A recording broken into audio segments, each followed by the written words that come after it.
Hey YouTube, got the Silverado out here today. It's about 90 degrees in Jacksonville, Florida right now. It's hot as hell out here. I've been getting a little bit of rain, so it's been cooling off every few days, but I wanted to do a review of these rough country seat covers that I got. I've had them for about a year now. Trying to zoom this out. Had them for about a year now. I wanted to go over some pros, some cons. Are they worth the money? Because if you're cheap like me, you don't want to spend $100 some odd bucks on something that you're probably gonna throw away sooner or later.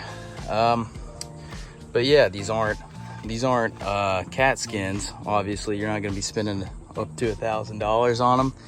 As you can see, I only have the front seats because I have a single cab. One of the problems with these seat covers is that if you have a single cab like mine, the middle seat, I have a video of installing this one, but the middle seat I had originally, it was just stuck up, it didn't fold down. So if you do have those older model seats, those lesser submodel seats, they are not gonna fit in here because the only thing they're gonna come with is the one that folds down with the pocket and everything. As you can see, these things get a lot of dog hair. They stick like glue, but I mean, I'd rather have them on my seats than on the actual seats. I'd rather have them on the seat covers. They're not bad though. It's a neoprene, it's not leather. It's obviously not a one size fits all type of seat cover. So yeah, as you can see, I don't have manual seats. So for my truck model, that's all they had was the automatic seats and the foldable jump seat. So I don't have anything there. On the back of these though, you still got access to the pocket. These things are pretty easy to put on.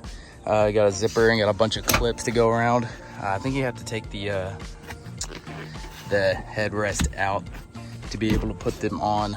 I don't remember. Like I said, I've had them for about a year. But I mean, yeah, they're not a bad price at all. You're not paying $30 for one size fits all off of Amazon. You're not paying $500 up to $1,000 for cat skins. These aren't the greatest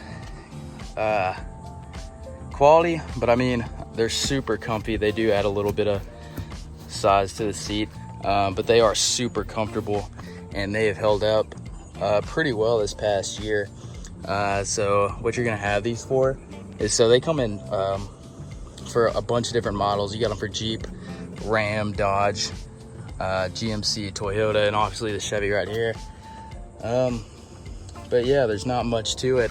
Rough Country is the one that makes these, obviously known for their suspension lifts, lift kits, suspension, all that good stuff. But yeah, other than that, that is about it. They look all right. I don't think they come in any colors. I think black is it. And I think I spent about $120 on them.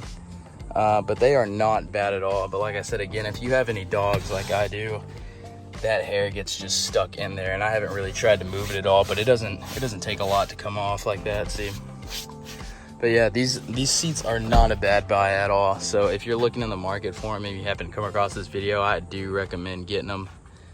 All right, peace.